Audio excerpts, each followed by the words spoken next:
ನಮಸ್ಕಾರ. ಈಗ ಇವರು ಏನಾಗಿದೆ ನಿಮ್ಮ ಸಿಬ್ಬಂದಿ? ಪ್ಯೂನು ಸರ್. ಪ್ಯೂನಿಗೆ ಯೂನಿಫಾರ್ಮ್ ಇದೆಯಾ? ಹೌದು, ಇದೇ ಯೂನಿಫಾರ್ಮ್ ಇದೆ. ಈಗ ಇವರು ಬೆಳಗ್ಗೆ ಬರ್ತಿದ್ದಾಗ ಯಾರ ಹತ್ರ ರಿಪೋರ್ಟ್ ಮಾಡ್ಕೊಳ್ಬೇಕು? ಅವರು ನಾನು ಕೆಲಸಕ್ಕೆ ಹಾಜರು ಆಗ್ತೀನಿ ಅಂತ ರಿಪೋರ್ಟ್ ಎಲ್ಲಿ ಮಾಡ್ಕೊಳ್ಬೇಕು? ಯಾವ ಅಧಿಕಾರಿ ಹತ್ರ ಮಾಡ್ಕೊಳ್ತಾರೆ? ಯಾರ ಹತ್ರ? ಯಾರ ಮುಂದೆ? ಯಾರ ಮೇಲಧಿಕಾರಿ? ಇನ್ಸ್ಪೆಕ್ಟ್ರೋ, ಸಬ್ ಇನ್ಸ್ಪೆಕ್ಟ್ರೋ, ಯಾರು? ARTO ಮುಂದೆ ನಿಂತ್ಕೊಂಡು ನಾನು ಇವತ್ತು ಬರ್ತೀನಿ ಅಂತಾರೆ. ಅವ್ರ ಮೇಲಿನ ಕಡೆ ಚೆಕ್ ಮಾಡಲ್ಲ ಅವ್ರನ್ನ, ಆ ವ್ಯಕ್ತಿನ ರಿಪೋರ್ಟ್ ಮಾಡ್ಕೊಂಡು ಬಂದವ್ರಿಗೆ. ಇವರಿಗೆ ನೇಮ್ ಪ್ಲೇಟ್ ಇಲ್ವಲ್ಲ, ಇವ್ರಿಗೇನು ಈಗ ಶಿಸ್ತು ಕ್ರಮ? ನಾ ಸುಮ್ಕಿರ್ಬೇಕು, ನಿಮ್ಗೆ ಮುಗಿದೋತು ಅವ್ರು ಹೇಳಿ. ಇವ್ರಿಗೆ ಏನು ಕ್ರಮ? ಇವ್ರಿಗೆ ಬಂದು ನೋಡಿ ಒಂದ್ಸರಿ ಸರಿ ಅಲ್ಲ ನಿಮ್ದಲ್ಲ ಅದು.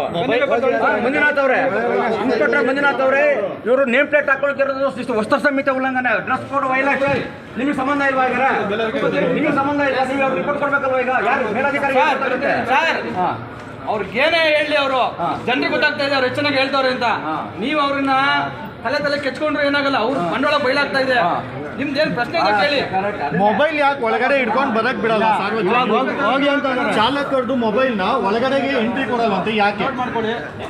ಅವ್ರ ಪರ್ಸನಲ್ ಮೊಬೈಲ್ನ ಚಾಲಕರು ಬಂದಾಗ ಮೊಬೈಲ್ನ ಇಲ್ಲೇ ಮಾಡ್ತಾರೆ ಎಲ್ಲ. ಇಲ್ಲ ಅಂತ ಹೇಳ್ತಾ ಇಲ್ಲೇ ಹೇಳ್ತಾ ಇದ್ರಲ್ಲ.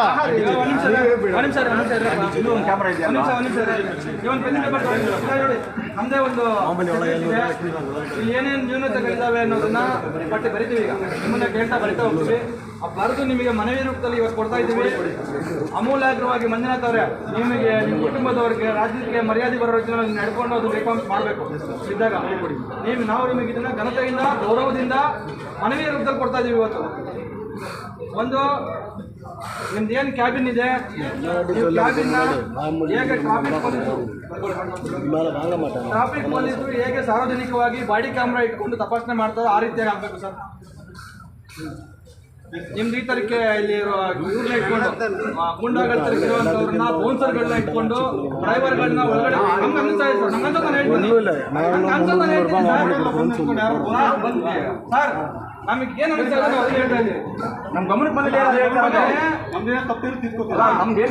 ವಾತಾವರಣ ಹಂಗಿರೋದು ನಾವು ಹೇಳ್ತಾ ಇದ್ದೀವಿ. ಆ ತರಕ್ಕೆ ಇಲ್ಲಿ ಸೆಕ್ಯೂರಿಟಿನ ಇಟ್ಕೊಂಡು ಆ ಮೊಬೈಲ್ನ ಆಚೆ ಇಟ್ಟು ಬಾ ಅಂತ ಹೇಳಿ ಒಳಗಡೆ ಕರ್ಕೊಂಡು ಡ್ರೈವರ್ಗಳಿಂದ ವಸೂಲಿನೇ ಮಾಡ್ತಾ ಇದ್ದಾರೆ. ಅದು ಗೊತ್ತಾಗಿದೆ ನನಗೆ. ಅದು ನಿಲ್ಲಬೇಕು. ಒಂದು ನೀವು ನೇರವಾಗಿ ಆಚೆಗಡೆ ಓಪನ್ ಏರಿಯಾದಲ್ಲಿ ಕುತ್ಕೊಂಡು ಬಾಡಿ ಕ್ಯಾಮ್ರಾ ಹಾಕೊಂಡು ನೀಟಾಗಿರೋ ಹೈಡೆಫ್ನ ಏನು HD ಕ್ವಾಲಿಟಿಲಿ ಬರುವಂಥ CCTV ಹಾಕೊಂಡು ನಿಮ್ಗೆ ಕೆಲಸ ಮಾಡಬೇಕು. ಹಿಂಗೆ ಒಳಗಡೆ ಕುತ್ಕೊಂಡು ಕತ್ಲೆ ಒಳಗಡೆ ಕುತ್ಕೊಂಡು ಅದ್ಯಾವುದು ವಸೂಲಿ ಕ್ಯಾಬಿನ್ ಏನದು ಮನಿ ಮಿಷಿನ್ ನ ಇಟ್ಕೊಂಡು ದುಡ್ಡು ಮಾಡೋದನ್ನ ನಿಲ್ಲಿಸ್ಬೇಕು.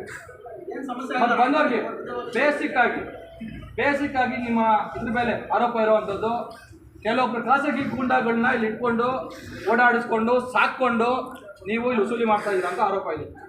ಆ ಥರದ್ದು ಗೂಂಡಾಗಳನ್ನ ಸಾಕೊಂಡು ಮಾಡ್ತಾ ಇದ್ರೆ ನಿಲ್ಲಿಸ್ಬಿಡ್ಬೇಕು.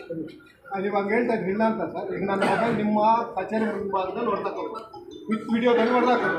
ಇರಿ ಸರ್, ಬೇರೆ ಅಧಿಕಾರಿ ಇದ್ದಿದ್ದು ಅದೇ ಅರ್ಧ ಅವರ್ಗೆ ನಮ್ಮ ಮೊಬೈಲ್ ಇರಿ ಸರ್, ಅದೇ ಹಾಫ್ ಅನ್ ಅವರ್ಗೆ ಅದೇ ಮೊಬೈಲ್ ನೀವು ಹೊಸ ಮೊಬೈಲ್ ತೆಗೆದುಕೊಡ್ತೀರ ಅಂದರೆ ಅಲ್ಲಿ ನೀವು ಖಾಸಗಿ ಕೊಂಡಿದ್ದು ಮೇಂಟೈನ್ ಮಾಡಿದ್ರೆ ಇಲ್ವಾ? ಅದಂಗೆ ಅವ್ರಿಗೆ ಗೊತ್ತಿಲ್ಲ. ಕಲೆಕ್ಷನ್ ಸೆಂಟರ್ ಬೇರೆ. ಈಗ ನಾವು ಕೇಳ್ತಾ ಇದ್ದೀವಪ್ಪ, ಅವ್ರು ರೆಡಿ ಮಾಡ್ತಾರೆ. ಇನ್ನೊಂದು ವಾರ ಅಥವಾ ಗಡುವು ಕೇಳೋಣ ಅವ್ರಿಗೆ ಟ್ರಾನ್ಸ್ಫರ್ ಮಾಡೋದಕ್ಕೆ